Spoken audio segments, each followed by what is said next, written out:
Hello दोस्तों, आज हम पढ़ने वाले हैं जॉमिनी के बारे में। तो आइए जानते हैं कि जॉमिनी कौन थे और सैन्य दृष्टिकोण से इनके बारे में हमारे लिए जानना कितना महत्वपूर्ण है। सर्वप्रथम हम ये जान लेते हैं कि जॉमिनी का जन्म कहाँ हुआ था। तो जॉमिनी का जन्म हुआ था 1779 ईस्वी में स्विट्ज़रलैंड के वाड प्रदेश में एक मध्य वर्गीय परिवार में हुआ था इनका जन्म। जॉमिनी क्लाज़विट के समकालीन थे और ये भी क्लाज़विट की तरह ही फ्रांसीसी क्रांति का उत्पाद थे। जॉमिनी की महत्ता को स्पष्ट करते हुए स्मिथ ने लिखा है कि जॉमिनी नेपोलियन के अति शिक्षित सेना नायकों में एक था। इस संबंध में इटलिंग ने भी सत्य कहा है कि यदि नेपोलियन युद्ध का देवता था तो जॉमिनी उसका एकमात्र गुरु था। जॉमिनी ने युद्ध के कुछ महत्वपूर्ण सिद्धांत भी दिए हैं। उन्होंने युद्ध के व्यवहारिक पक्ष पर ज़्यादा ध्यान दिया। युद्ध के 4 मूलभूत सिद्धांत दिए उन्होंने और ये कहा कि इनका पालन करने से हमें युद्ध में लाभ प्राप्त होगा। इन्होंने संक्रिय रेखा के बारे में बताया, जनसेना की अवधारणा दी इन्होंने अपने विचार स्ट्रैटेजी और सामरिकी लॉजिस्टिक्स इन सारी चीज़ों पे अपने विचार इन्होंने दिए। तो बारी बारी से आइए देखते हैं। नेपोलियन द्वारा लड़े गए जितने भी संग्राम थे उनकी व्याख्या और विश्लेषण करने वाले सैन्य विचारकों में जॉमिनी का महत्वपूर्ण स्थान है। ये क्लाज़विट के समकालीन थे और स्विट्ज़रलैंड निवासी जॉमिनी ने अपनी प्रारंभिक शिक्षा व्यापार और बैंकिंग से प्राप्त की। तत्पश्चात उन्हें पेरिस बैंक में सेवा का अवसर मिला, किंतु नेपोलियन की क्रांतिकारी सेना से प्रभावित होकर उन्होंने नौकरी छोड़कर फ्रांस की सेना में अवैज्ञानिक तथा लगभग गैर सरकारी पदाधिकारी के रूप में अपनी सेवाएं देना प्रारंभ किया और मात्र 17 वर्ष की उम्र में वह अपनी प्रशासनिक प्रतिभा तथा महत्वाकांक्षा से सेना के सप्लाई विभाग में पहुंच गए, जहां उन्हें मार्शल ने का सानिध्य प्राप्त हुआ। मार्शल ने के सुझाव पर जॉमिनी ने फ्रेडरिक महान पर लिखी गई अपनी पुस्तक को प्रकाशित कराया, जिसमें फ्रेडरिक महान तथा नेपोलियन के सेनापतित्व काल की तुलना की गई थी। जॉमिनी ने अपनी पुस्तक की एक प्रति नेपोलियन को भेंट की। नेपोलियन जॉमिनी की प्रतिभा से प्रभावित हुआ और परिणाम स्वरूप उसने जॉमिनी को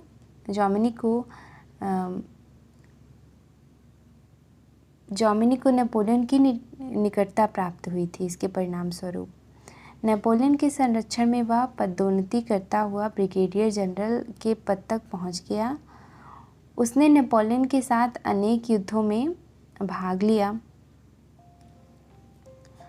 और लेकिन एक चीज़ थी कि उसको जॉमिनी को कभी स्वतंत्र कमांड नहीं प्रदान की थी नेपोलियन ने।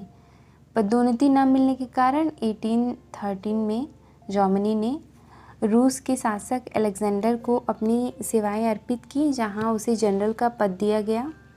जॉमिनी ने रूस में एक सैन्य अकेडमी की स्थापना की और अंततः 24 मार्च 1869 को उसकी मृत्यु हो गई। आइए जानते हैं जॉमिनी की कुछ रचनाओं के बारे में। नेपोलियन ने जॉमिनी के बारे में लिखा है कि जॉमिनी एक ऐसा व्यक्ति था जो केवल और केवल युद्ध के बारे में ही सोचता था। जॉमिनी ने इतिहास का अध्ययन बहुत ही गहराई के साथ किया और ये पाया कि युद्धों की विशेष प्रकृति होती है। उसने नेपोलियन की युद्धों को अपना विशेष विषय बना लिया था। उसकी 27 पुस्तकें यूरोप के सैन्य अकेडमी में पाठ्य पुस्तक के रूप में चलाई गईं। अपनी रचनाओं में उसने यह निष्कर्ष निकाला कि युद्ध के कुछ मूलभूत सिद्धांत होते हैं और युद्ध में सफलता प्राप्त करने के लिए इन्हीं सिद्धांतों के अनुसार कार्य करना चाहिए। उसकी कुछ पुस्तक के नाम हैं treatise on grand military operations and summary of art of war. Jomini के यौधिक ग्रंथों को 2 भागों में विभाजित किया जा सकता है। पहला ऐतिहासिक और दूसरा सैद्धांतिक या विवेचनात्मक। जॉमिनी के ऐतिहासिक लेख मूल रूप से 27 खंडों में संग्रहित हैं, जिसमें फ्रेडरिक महान के युद्ध, फ्रांसीसी क्रांति के युद्ध तथा नेपोलियन के युद्धों का उल्लेख है। जॉमिनी के सैन्य विचारों का स्रोत उसकी 2 प्रमुख पुस्तकें थी, जो मैंने अभी नाम बताया, treatise on grand military operations and summary of art of war. Jomini के सैन्य विचारों को प्रभावशीलता के बारे में यह कहा जा सकता है कि उत्तम तर्कों से प्रमाणित किया जा चुका है कि अमेरिकी गृह युद्ध जो थे, अमेरिकी गृह युद्ध के अनेक सेनानायक, एक हाथ में तलवार और दूसरे हाथ में जॉमिनी द्वारा प्रिंसिपल ऑफ स्ट्रेटजी रचित summary of the art of war लेकर ही संग्राम भूमि में उतरते थे। जॉमिनी के प्रमुख सैन्य विचारक निम्नलिखित हैं। जॉमिनी ने जनसेना की अवधारणा दी थी। जनसेना की अवधारणा क्या थी, आइए देखते हैं।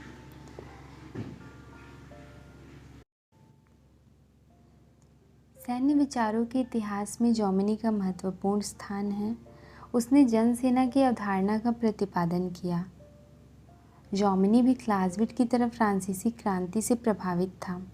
फ्रांसीसी क्रांति के बाद 1793 में फ्रांस में अनिवार्य सैनिक सेवा लागू कर दी गई। इसके परिणाम स्वरूप वहाँ पर जनसेना का जन्म हुआ। जॉमिनी के अनुसार फ्रांस की राजक्रांति के पूर्व 18वीं शताब्दी की युद्ध कला तथा सैन्य व्यवस्था दुर्ग तथा घेरेबंदी पर आधारित थी। इस समय सामंती सेनाओं पर निर्भर राजघरानों का युद्ध मुख्यतः छोटी छोटी सेनाओं के बीच संघर्ष का परिणाम था। सैनिकों की भर्ती में योग्यता नहीं देखी जाती थी, वहाँ पे वंश परंपरा को महत्व दिया जाता था। इसके अलावा इस समय व्यावसायिक सेना का भी प्रचलन था। इसमें ज़्यादातर जो सैनिक होते थे वो विदेशी होते थे और इन सैनिकों में राष्ट्र भावना, देश प्रेम का अभाव होता था। इनके द्वारा हर समय विद्रोह करने की भी आशंका बनी रहती थी। लेकिन जब नेपोलियन का उद्भव हुआ तो जॉमिनी ने नेपोलियन को उद्धृत करते हुए कहा है कि उसके उदय से युद्ध कला में भूचाल सा आ गया। समकालीन परिस्थितियों का लाभ उठाते हुए उसने अनिवार्य सैनिक सेवा लागू कर दी, जिसके तहत आदेश दिया गया कि युवक रण क्षेत्र में जाएंगे, विवाहित पुरुष शस्त्र निर्माण करेंगे और गोला बारूद की आपूर्ति करेंगे, स्त्रियां शिविर निर्माण करेंगी, वस्त्रों की सिलाई तथा अस्पताल में घायलों की सेवा करेंगी, बच्चे पुराने कपड़ों की पट्टियां बनाएंगे और वृद्ध पुरुष जो हैं वो सार्वजनिक स्थानों पर जाकर सैनिकों का उत्साहवर्धन करेंगे। इस तरह छोटी छोटी व्यावसायिक सेना के स्थान पर विशाल जनसेना का जन्म हुआ। जॉमिनी की मान्यता है कि नेपोलियन का काल जनसेना की अवधारणा के विकास हेतु विशेष उल्लेखनीय है।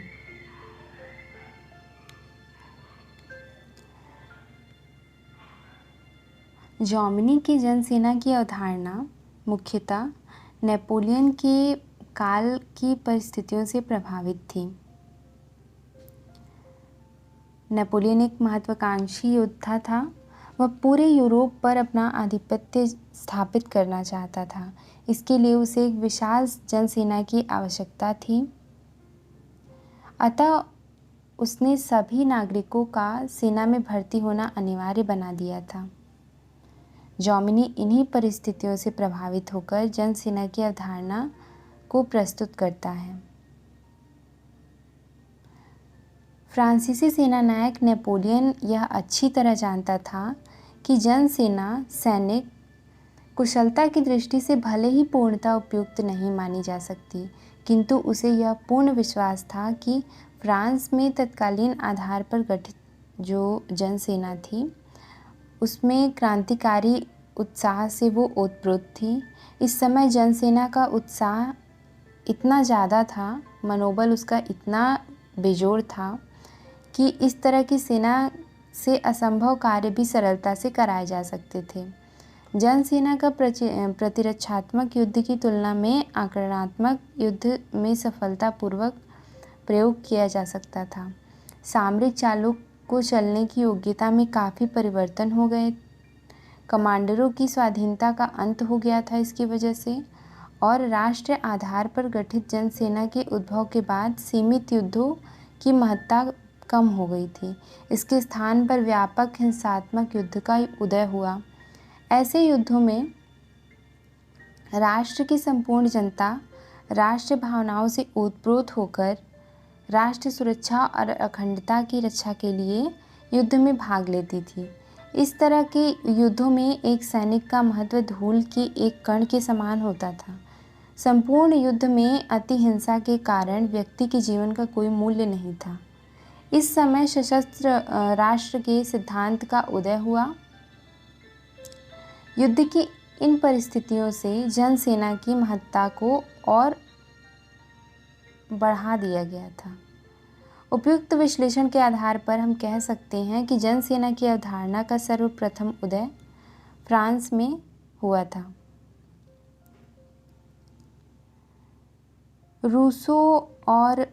रूसो जैसे दार्शनिक जो थे, उनका ये मत था कि सभी नागरिकों का शोषण, अत्याचार के विरुद्ध लड़ने के लिए अनिवार्य रूप से सैन्य प्रशिक्षण लेना चाहिए।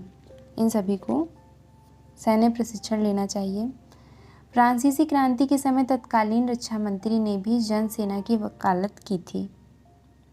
इतना ही नहीं, विभिन्न दार्शनिकों द्वारा समय समय पर स्वतंत्रता, समानता को जन्मसिद्ध अधिकार माना। जनसेना पर आधारित सेना का सर्वप्रथम प्रयोग जो था वो अमेरिकी गृह युद्धों में किया गया। अमेरिका की वैचारिक क्रांति से प्रभावित होकर फ्रांस में भी जनसेना का गठन हुआ। फ्रांस में जनसेना की अवधारणा को वैचारिक आधार जर्मनी ने ही प्रदान किया और उसके समकालीन क्लाज़विट ने भी इसका प्रबल समर्थन किया था। क्लाज़विट के अनुसार हिंसा चूँकि युद्ध का अनिवार्य लक्षण है, अतः युद्ध में सैनिक लक्ष्य की प्राप्ति भारी रक्तपात के बाद ही हो सकती है। इस कार्य को जनसेना ही संभव बना सकती है। इन विचारों से प्रभावित होकर यूरोप के अधिकांश राष्ट्र विशाल सेनाओं के गठन हेतु बाध्य हुए। यूरोप में सभी नागरिक सेना में भर्ती हो रहे थे और वातावरण पूरी तरह युद्धमय हो चुका था। मार्क्स और एंजल्स ने भी अपने विचारों में सशस्त्र राष्ट्र, नेशन इन आर्म्स के सिद्धांत का समर्थन किया। उनकी मान्यता थी कि किसी देश में निर्धनों और शोषितों की सबसे अधिक जनसंख्या होती है। अपने अधिकारों और स्वतंत्रता की रक्षा के लिए जनता को हिंसात्मक साधनों का सहारा लेना पड़ेगा। विशाल जनसेना ही युद्ध में अपने हितों की सुरक्षा कर सकती है, ऐसा मानना था मार्क्स एंड एंजल्स का। जनसेना की अवधारणा को वर्तमान समय में आधुनिक राष्ट्रों ने भी अपनाया है। उदाहरण के लिए हम देख सकते हैं, साम्यवादी राष्ट्र जो है चीन है, उसने अपनी क्रांतिकारी सेना का नाम जनसेना PLA रखा। क्रांति की सफलता के बाद भी चीन ने जनसेना के माध्यम से अपने हितों की सुरक्षा का प्रयास किया है। जनसेना के संबंध में यह कहा जाता है कि इसमें पेशेवर दृष्टिकोण की कमी होती है। आधुनिक वैज्ञानिक युग में सेना की संख्या नहीं अपितु सेना की गुणवत्ता महत्वपूर्ण होती है। आज के आधुनिक वैज्ञानिक युग में जनसेना की क्या प्रासंगिकता है, इसको देखते हैं तो इसके विषय में ये कहा जा रहा है कि आधुनिक वैज्ञानिक युग में सेना की संख्या नहीं, हमको सेना की गुणवत्ता पर अधिक जोर देना चाहिए। आज के वैज्ञानिक और तकनीकी युग में सैनिकों के प्रशिक्षण और उनके आधुनिक हथियार प्रदान करने चाहिए। उनको इस बात पर ज़्यादा बल दिया जाना चाहिए, ना कि उनकी संख्या पे। कोई भी राष्ट्र अपनी सैन्य संख्या बढ़ाने के स्थान पर उनको आधुनिक हथियार प्रदान करने पर अधिक बल दे रहा है। यही कारण है कि साम्यवादी चीन भी 7वें दशक से ही सैनिकों की संख्या में निरंतर कमी कर रहा है और अपनी सेना को पेशेवर बनाने के लिए आधुनिक हथियार और प्रशिक्षण दे रहा है। आज चीन की सेना जनसेना न होकर पेशेवर सेना है जो वेतन प्राप्त करती है और सैन्य संख्या के स्थान पर आधुनिक हथियारों और प्रशिक्षण पर निर्भर करती है। जॉमिनी ने स्ट्रैटेजी, समरतंत्र या फिर सामरिकी कह लें, इस पर भी अपने विचार दिए हैं। तो आइए सबसे पहले देखते हैं कि जॉमिनी ने जो युद्ध के सिद्धांत बताए थे वो क्या थे। तो जॉमिनी द्वारा प्रतिपादित युद्ध के कुछ मूलभूत सिद्धांत थे। जॉमिनी ने युद्ध कर्म का अध्ययन बहुत ही अत्यंत गंभीरता के साथ किया। उन्होंने मार्शल डी सेक्स की आलोचना करते हुए कहा, जो जॉमिनी थे उन्होंने मार्शल डी सेक्स की आलोचना की है, जिसने ये कहा था कि सभी विज्ञानों के पास अपने अपने सिद्धांत अवश्य होते हैं, परंतु युद्ध विज्ञान के पास ऐसा कोई सिद्धांत ही नहीं है। जॉमिनी ने सेक्स की इस विचार को नकारते हुए कहा कि युद्ध के मौलिक सिद्धांत प्रत्येक युग में कायम रहे हैं, जिसको अपनाने पर लाभ और ना अपनाने पर हानि की संभावना बनी रहती है। जॉमिनी युद्ध के सिद्धांतों को नेपोलियन के युद्धों के आधार पर सिद्ध करता है। जॉमिनी ने युद्ध के सिद्धांत का प्रतिपादन किया। उसकी दृष्टि में युद्ध के कुछ नियम और सिद्धांत ऐसे होते हैं जिनका पालन करने से क्या होता है, युद्ध में हमें विजय प्राप्त करने की जो संभावना होती है वो बढ़ जाती है। जॉमिनी ने युद्ध की व्याख्या करते हुए कहा कि युद्ध एक विज्ञान है और इसमें विज्ञान की तरह ही कुछ सिद्धांत होते हैं जिनके पालन से युद्ध में सफलता प्राप्त होती है। जॉमिनी दूसरी ओर वूलो के इस दृष्टिकोण की आलोचना करते हैं कि युद्ध पूर्णतः वैज्ञानिक होता है। उसने क्लाज़विट की भी आलोचना की है। उसने क्लाज़विट की आलोचना करते हुए कहा है, क्लाज़विट की आलोचना इसलिए की क्योंकि क्लाज़विट जो थे वो युद्ध को कला मानते थे और जॉमिनी युद्ध के संबंध में इन दोनों के बीच का रास्ता निकालते हैं। उसने युद्ध को परिभाषित करते हुए कहा कि युद्ध एक महान नाटक है। जॉमिनी ने कहा कि युद्ध एक महान नाटक है जिन्हें गणितीय पद्धति से स्पष्ट नहीं किया जा सकता। फिर भी युद्ध में कुछ ऐसे सिद्धांत हैं जिनकी अवहेलना नहीं की जा सकती है, जिनके प्रयोग से सफलता प्राप्त होती है। युद्ध नीति कुछ मूलभूत सिद्धांतों पर आधारित होती है जो निम्नलिखित हैं। अभी बताते हैं उनको। युद्ध के मूलभूत सिद्धांत जॉमिनी ने क्या क्या दिए थे। पहला है संचार रेखाओं के विरुद्ध, जो शत्रु की संचार रेखाएं हैं उनके विरुद्ध प्रहार।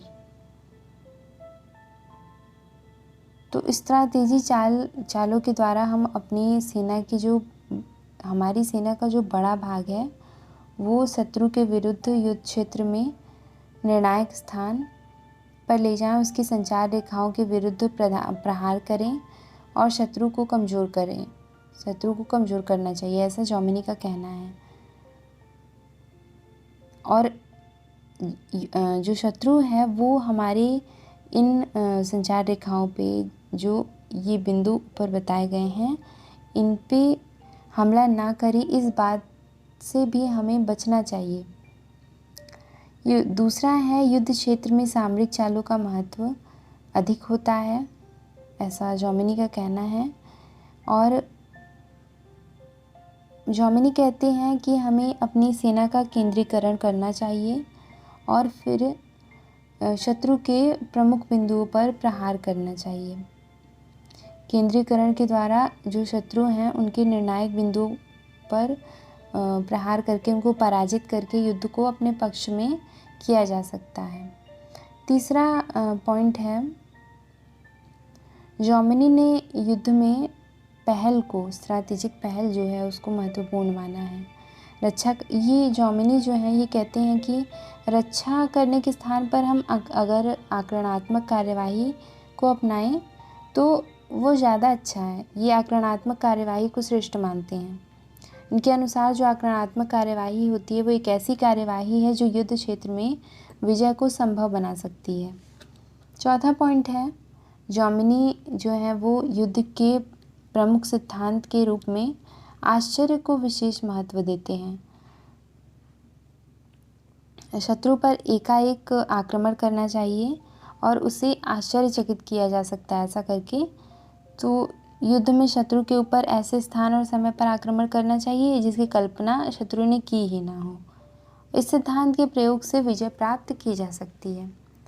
युद्ध के सिद्धांतों के प्रतिपादन के कारण जॉमिनी को विशेष प्रसिद्धि प्राप्त हुई। उसने सैनिक कार्यवाही को वैज्ञानिक स्वरूप प्रदान करने का कार्य किया। उसकी दृष्टि में युद्ध गणनाओं और नियमों से प्रभावित होता है। इन्हीं सिद्धांतों पर बल देने के कारण नेपोलियन ने जॉमिनी को विशेष महत्व दिया। ये जो जॉमिनी ने इन सिद्धांतों का प्रतिपादन इतिहास के अध्ययन और नेपोलियन की सैन्य कार्यवाहियों के विश्लेषण के द्वारा ही किया था। लेकिन इन्हीं सिद्धांतों से प्रभावित होकर नेपोलियन जॉमिनी को अपना गुरु मानता है। यह कहा जाता है कि नेपोलियन को स्वयं के बारे में जितना ज्ञान नहीं था, उतना ज्ञान नेपोलियन के बारे में जॉमिनी को था। एक बार जॉमिनी ने नेपोलियन को ऐसे स्थान पर मिलने की अनुमति मांगी थी उससे, जहाँ पर नेपोलियन की उपस्थिति के बारे में किसी को ज्ञात नहीं था।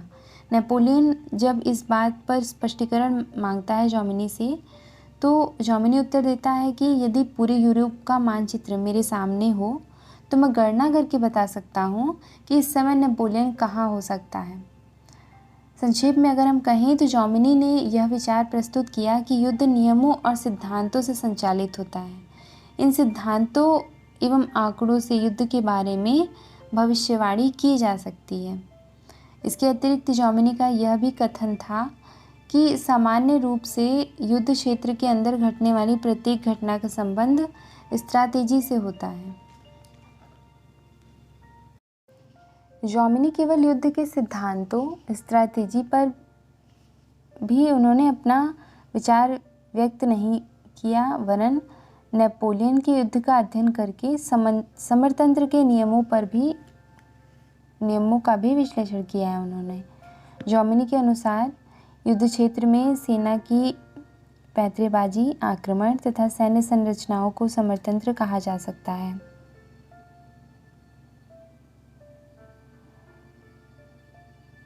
जॉमिनी ने समरतंत्र के बारे में अपने विचार व्यक्त किए हैं जो कुछ इस प्रकार हैं। शत्रु के कमज़ोर बिंदुओं को हमें लक्ष्य बनाना चाहिए।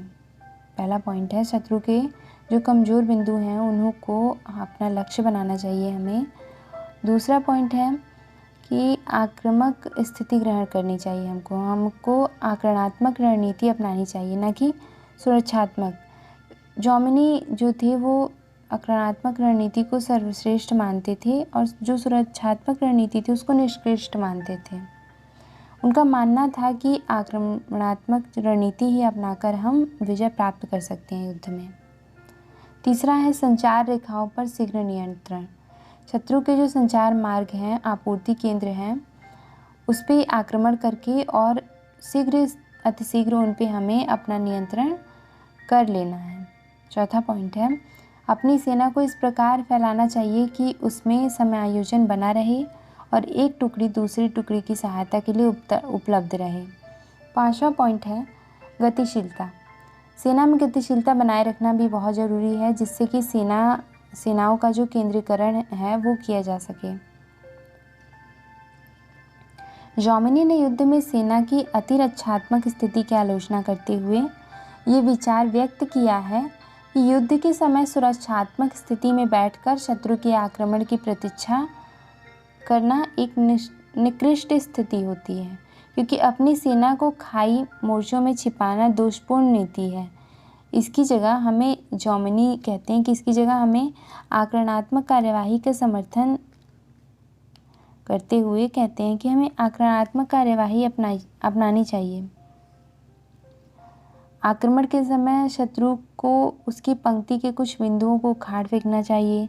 शत्रु के पार्श्व से होकर पृष्ठ भाग पर आक्रमण करना चाहिए।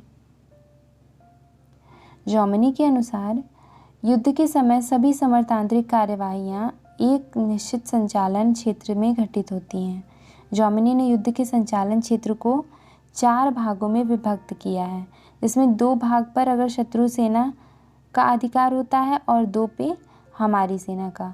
अगर इन चारों भागों में से किसी का भी, या तो शत्रु सेना का या फिर हमारा, किसी एक पक्ष का अगर 3 भाग पे अधिकार हो जाता है तो उसी की विजय होती है। तो ऐसी स्थिति में सेनापति का मुख्य कार्य यही होता है कि वह उस संचालन क्षेत्र की प्रकृति अवस्था का ध्यान रखते हुए ऐसी समरतांत्रिक नीति का चुनाव करे जिससे वह शत्रु पर प्रभावशाली ढंग से विजय प्राप्त कर सके।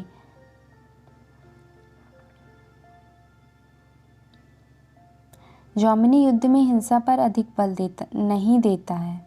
उसके अनुसार आक्रमण का उद्देश्य शत्रु की सेना का विनाश होना चाहिए, परंतु आक्रमण का लक्ष्य शत्रु के भूभाग यानी राजधानी को जीतना होना चाहिए।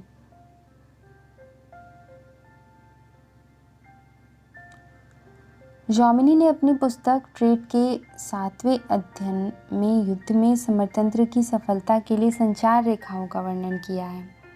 आइए जानते हैं संचार रेखाएं यानी लाइन ऑफ ऑपरेशन क्या है।